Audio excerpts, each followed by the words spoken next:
been 10 days of semen retention, and I have to say, around probably day 8 and progressively until, well, I guess in the past 2 days, it feels longer. I feel like it's been going on longer, but the the urges have gotten very strong.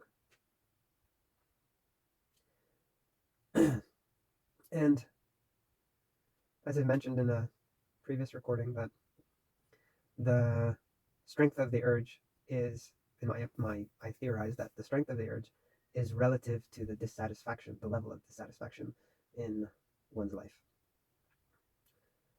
And so I'm realizing that I'm, again, once you step into semen retention, you're away from masturbating as an escape, which is what I used it for, and what a lot of people, I believe, use it for.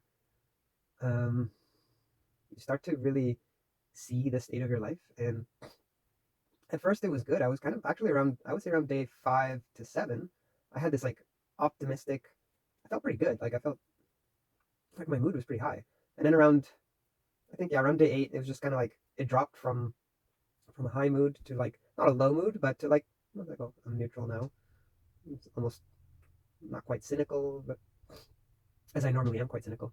Um, and then around, yeah, day 9 and 10, it shifted over to, I wouldn't say depressed or anything. I haven't really been feeling too depressed, but rather I would say, not even anxious, I would say frustrated a little bit. And I think it's because I am starting to really see with clarity that I am not where I want to be in life. And and well, it's not a pretty picture. So that's tricky to deal with this. And I guess the thing that really frustrates me is I don't quite know how to build to build a life I want. Um, I feel very under equipped in life, and there's a lot of variables, and maybe I can get into talking about them. But um, I also decided to take a long pause from my parents, as long of a pause as I can, um, which makes things a little bit hard. Um, because I kind of have a pattern of working part time in the city where they live, and then living with them to save some money, and then kind of going off and living in my truck and on other people's property and doing work exchange. So basically, kind of living a bit of a bohemian nomad life that is becoming quite restless and tiring. Um, yeah, I haven't had a full time job in, let's say, 5 years, and and it's hard because I don't really want one. It doesn't really fit with, and I don't necessarily want to be a bohemian. I would like to settle into a space that feels right, so I can work towards creating a bit of stability in my life, staying put, building a sense of community around myself, and strengthening bonds with others without like disappearing and stuff like that. Hmm.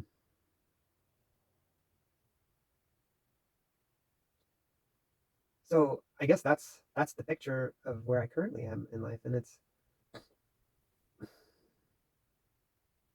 a strange one. It's a strange one because I have a bit of savings still, because I do like go and make money sometimes, and I'm quite frugal. But so when I don't have lots of money, I really spend very little money. I still spend money, which is annoying. I'd like to find some kind of an income.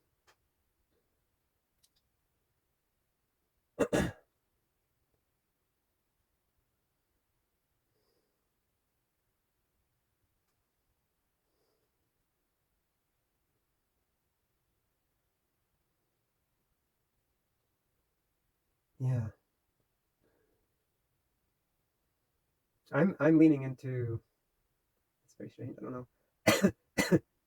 I could revert to what I was doing before, which was I was in the digital creative media arts, I'll just say, and I had a full time stable job at a corporation, and that was kind of soul sucking, but made ends meet. I had a really cool place to stay in the city. I was kind of on my own.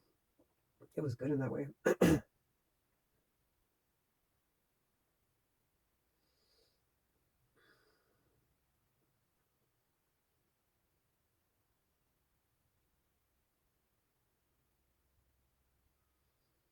Mm.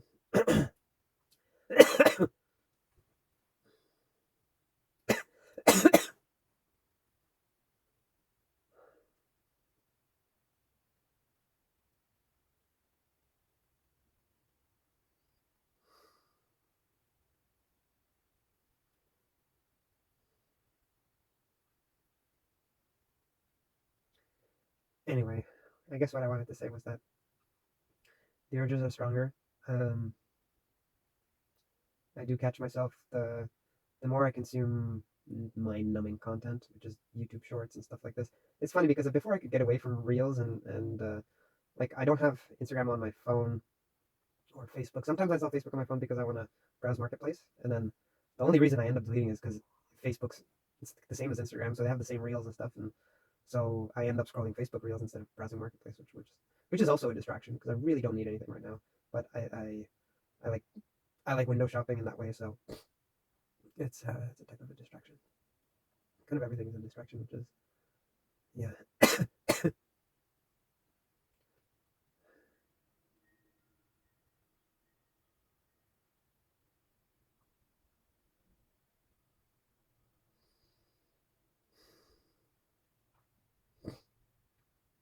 Yeah, I think the proper way to also be doing semen retention, depending on one's level of addiction. Some people aren't addicted to social media, which is incredible.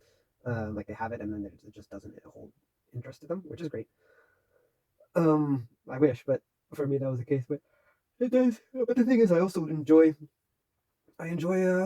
posting. I enjoy actually making content. It's funny. It's silly for me. It's actually a bit of a creative expression, but it's just it's playing with fire, and it's I haven't quite learned how to manage it. But yeah, it's just so easy to pick up and distract myself with. So I think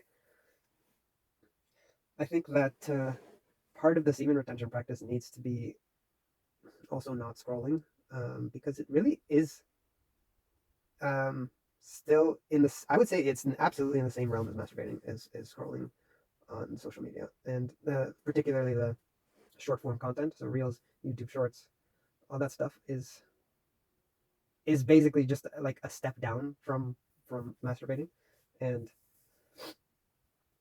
and that needs to stop. So I need to find a way to stop that because I've just replaced masturbating with watching reels. Again, I don't do it a whole lot because I'm trying to structure my environment not to do it. But and again, I don't want to delete my social media permanently the way I did 2 years ago or 3 years ago. I can't remember now. Even though that helps because now YouTube has the YouTube Shorts and you don't even need an account. Just go on there and browse their shorts. So no, that's not the way. I mean, it could be the way. Maybe it is the way. Maybe I'm tricking myself.